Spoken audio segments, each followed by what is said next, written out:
Hey everybody, Spacewizard here. The new Hearthstone expansion, Whispers of the Old Gods, was officially announced this week, and so for today's video, I'm going to be running down all the information we currently have on it, and I'll also be talking about the new cards that have been revealed so far. First and foremost, we're looking at a late April through early May release for the expansion, in addition to the new standard and wild formats, and all of the balance changes that will be coming along with it.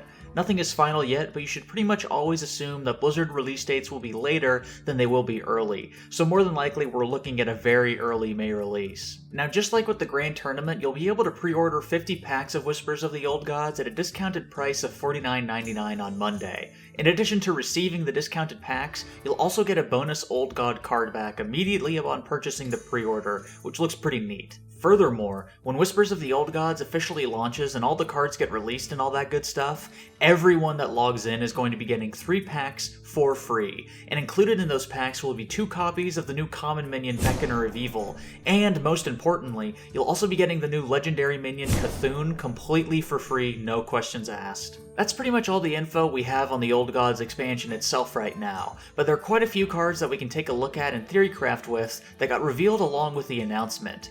The general theme of this expansion is the corruption of existing cards brought about by the maddening whispers of the Old Gods, and that sort of materializes itself with these almost supercharged, evil versions of some of the most popular cards in Hearthstone. Now just to be clear, these cards are not replacing any of the existing minions in Hearthstone, they're just sort of evil versions of old cards that count as their own unique card in the new expansion. The first of which is Polluted Hoarder, a quite literally doubled up loot hoarder. This guy is a 4-mana 4/2 with Death Rattle, draw a card. This is almost a reverse Gnomish Inventor, which makes me question how viable it will be in competitive play. There's no incentive to play this on curve, and I don't really know if you want to be paying 4 mana to cycle a card.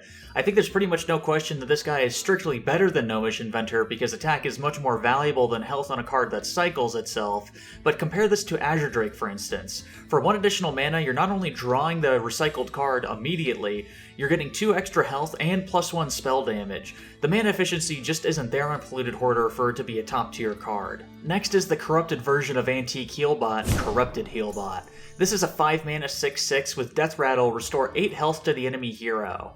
Once again, I have to question how viable this card will be. Compare this to something like Pit Fighter, which is just this card with 1 less attack and no Death Rattle, and nobody plays it. Big stats just aren't appealing on high mana cards. You're really looking for game-changing effects like Taunt or something similar to Loatheb for a 5-mana minion to be viable. Now, the obvious argument here is this card's interaction with Akanai's Soul Priest, which would make it deal 8 damage to the enemy hero. But is that really a big deal in the type of deck that you would be running this in? Corrupted Healbot is a tempo card, and Akanai's Soul Priest is a control card. In either case, you're not going to be playing super aggressively. That potential 8 damage is nice, but if your opponent isn't low, it isn't going to get you anywhere. And there's not even any guarantee that you're going to be dealing that 8 damage anyways. As it stands, I just can't see this card getting played at a top level. Moving on, we've got the Validated Doomsayer, a 5-mana 0/7 with at the start of your turn, set this minion's attack to 7. So a few things about this card. It's technically immune to cards that change its stats because its attack gets reset at the start of your turn. But it also has a huge weakness to silence. Your opponent can just kill it on their next turn pretty much for free while it has 0 attack, and big stats on 5-drops aren't very good like I said earlier. So this card seems like easily the worst out of all the ones that have been announced so far.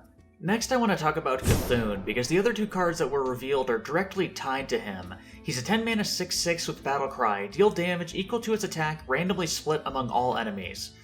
Okay, so looking at this card on its own, it's alright. A 6/6 is worth roughly 5 mana, and the Battlecry is also worth roughly 5 mana, so at baseline this card comes out pretty much exactly mana efficient. Which isn't bad, but it's not exceptional, which is what a card needs to succeed in a competitive setting.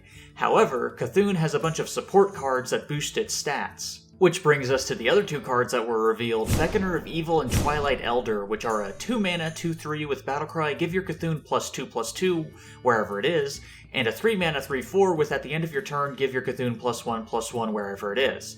So Blizzard has stated that there are 16 cards like these in the entire set that buff your Cthulhu under various circumstances.